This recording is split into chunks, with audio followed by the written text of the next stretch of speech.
Okay, we are now in the actual game. It's Monday the 1st of January, 1520. The game is paused, so no time is going to pass for a while. And we wind up at this big screen of all this stuff looking at us in the face, and we don't really know what any of it is. So, first of all, let's just go over some of the basic stuff. The map is where you do most things. The map is broken up into provinces, which are individual zones of, historically more or less accurate areas. So you have Wessex in the south of England, and London here.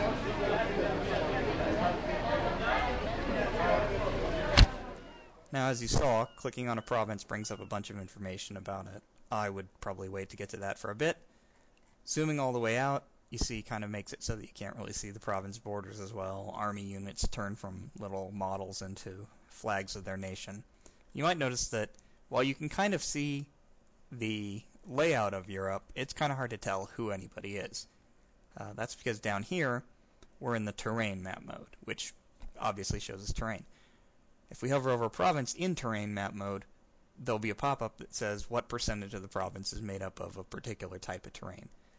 This is mostly important for determining movement costs, and every time a battle starts in the province, it randomly chooses one of the terrain types weighted by the number indicated there. So in Bavaria here, we would have a 74% chance of fighting in hills, but there's about a 21% chance that we would fight in plains instead, which would be better for cavalry and that sort of thing.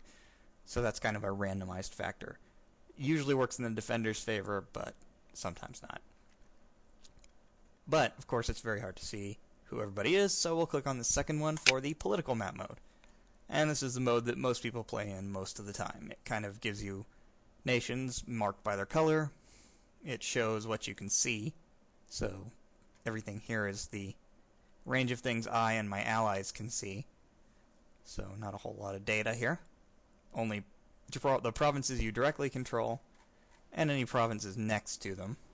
So England can see the sea all around it, and we also control the port of Calais on the coast here of France, I guess. Sort of Belgium, but not yet. We can see a French army in the province, but we can't see any other French armies. That's because we don't have any provinces that can actually view into France. There are ways to reveal that, but obviously we can't know that right away. Now we can see into Portugal because they're our ally. So we see that Portugal has an army here.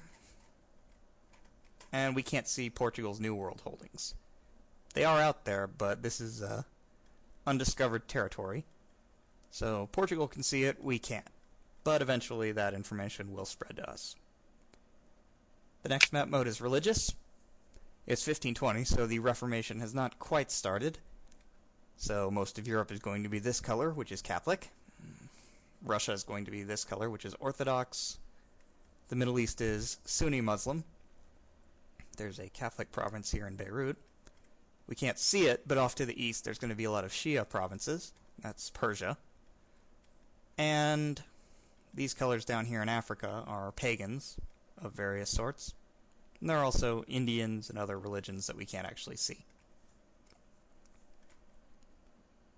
The fourth map mode is the Imperial map mode. And unfortunately they made an entire map mode for a feature that only applies to basically one part of Europe. And this is the Holy Roman Empire. The darker provinces are members of the Holy Roman Empire. The slightly lighter provinces are the electors of the Holy Roman Empire. And the lightest green here is the emperor. Basically, the German city-states, as they did historically, sort of elect somebody to represent them and try to protect them from wars. And the idea is that all these small states can resist imperialism from outside by having a strong central figure, but they don't want to give up all their control. That's why there's no German kingdom until the 19th century. So, basically, you can schmooze and kiss up to the people and get elected emperor yourself if you want, and there's various reforms you can pass, and even unify the country. Unfortunately, England isn't a member, and if we become Protestant, then it's going to depend on how the Reformation shakes down in Germany as to whether we can get in.